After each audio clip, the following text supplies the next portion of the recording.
नमस्कार दोस्तों, स्वागत है आपका हमारे चैनल में। बॉलीवुड के 70 और 80 के दशक की सबसे खूबसूरत अभिनेत्री रीना रॉय के लोग आज भी दीवाने हैं। रीना ने अपने करियर में एक से बढ़कर एक सुपरहिट फिल्में की हैं। वह सिर्फ अपनी फिल्मों ही नहीं बल्कि अपनी पर्सनल लाइफ की वजह से भी काफी लाइमलाइट में रहती थीं। वहीं उनकी जोड़ी शत्रुघ्न सिन्हा के साथ लोग काफी पसंद करते थे। इन दोनों ने लगभग 16 फिल्मों में एक साथ काम किया और शायद इसी वजह से इन दोनों की नजदीकियां बढ़ गई और इनके अफेयर के किस्से सुनने में आने लगे। रीना रॉय अपने जमाने में जितनी खूबसूरत रही हैं, उतनी ही उनकी लाइफ में प्रॉब्लम्स रही हैं। पहले बचपन में गरीबी और प्यार में धोखा, कुछ ना कुछ जिंदगी में होता ही रहा। बॉलीवुड ने उन्हें जरूरत गर्ल का नाम दिया और फिर नागिन बनकर सबके दिलों पर छा गईं। रीना रॉय को अपनी बेटी के लिए काफी तरसना पड़ा। चलिए बताते हैं उनकी लाइफ के कुछ किस्से। बहुत कम लोगों को पता है कि रीना रॉय का असली नाम सायरा अली था, लेकिन उनकी मां ने उनका नाम बदलकर रूपा रॉय रख दिया था क्योंकि रीना की मां हिंदू व पिता मुस्लिम थे।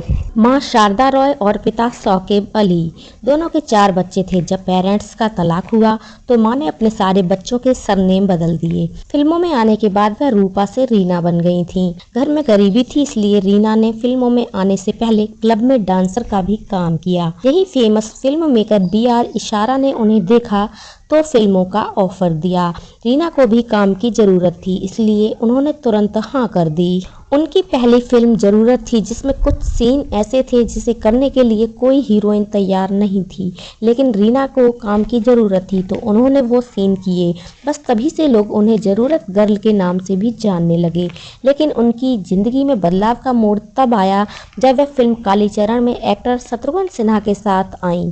दोनों की फिल्म भी चली और अफेयर भी। सबको लगता था कि 7 साल के लंबे सफर के बाद दोनों शादी कर लेंगे, लेकिन अचानक खबर आई कि शत्रुघ्न सिन्हा ने पूनम से शादी कर ली है। शत्रुघ्न सिन्हा को पूनम एक सफर के दौरान मिली और दोनों में प्यार हो गया। दोनों ने शादी का फैसला किया। यह सुनकर रीना के पैरों तले जमीन खिसक गई, क्योंकि उनके साथ जो हुआ उन्होंने सपने में भी नहीं सोचा था। रीना ने शत्रुघ्न से दुनिया बढ़ाई और पाकिस्तानी क्रिकेटर मोहसिन खान से शादी कर ली। रीना का करियर बुलंदियों पर था, लेकिन वह सब छोड़ छाड़ कर पाकिस्तान चली गयी। रीना रॉय की एक बेटी है जिसका नाम सनम खान है और वह अपनी मां के साथ इंडिया में ही रहती हैं। उन्हें अपनी बेटी की कस्टडी के लिए काफी संघर्ष करना पड़ा। उनके मुताबिक उन्होंने इसके लिए साधु संतों से भी मदद मांगी। शादी के बाद उन्होंने एक्टिंग से संन्यास की घोषणा कर दी, लेकिन इस शादी के बाद उन्हें जो अनुभव मिला उसके बारे में वे मीडिया से खुलकर बात करती रही हैं। मोहसिन से तलाक की वजह बताते हुए रीना ने कहा कि वे उनकी लाइफ स्टाइल के साथ एडजस्ट नहीं कर पा रही थी। मोहसिन लंदन शिफ्ट होना चाहते थे, लेकिन वे इसके लिए तैयार नहीं थी। इस पर मोहसिन बेटी को लेकर चले गए ताकि बेटी को तरसती एक माँ हताश होकर उनके पीछे पीछे लंदन आकर बस जाए। अपनी इकलौती बेटी के लिए रीना रॉय ने लंबी लड़ाई लड़ी। उस वक्त उनके पुराने साथी शत्रुघ्न सिन्हा ने उनकी काफी मदद की। परदेश जाके परदेसिया, भूल न जाना पिया। फिल्मी पर्दे पर रीना रॉय ने अपने पिया से खूब गुहार लगाई कि वो परदेश जाकर उन्हें भूल न जाएं, लेकिन रियल लाइफ में अपने पिया की खातिर खुद परदेसी हो गयी। हालांकि मोहब्बत में उठाया उनका ये कदम सही साबित नहीं हुआ और महज 7 साल बाद वो शादी तोड़ने पर मजबूर हो गयी। तलाक के बाद पति मोहसिन को बेटी की कस्टडी मिली और वो कराची सेटल हो गए। साल 2000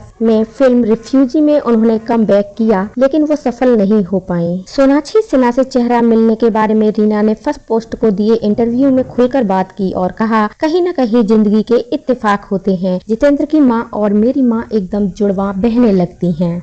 1976 में बॉलीवुड की सबसे ज्यादा फीस लेने वाली अभिनेत्री रीना रॉय थीं। आपको यह कहानी कैसी लगी हमें कमेंट सेक्शन में जरूर बताएं और ऐसी ही दिलचस्प खबरों की जानकारी के लिए हमारे चैनल को लाइक और सब्सक्राइब कीजिए। धन्यवाद।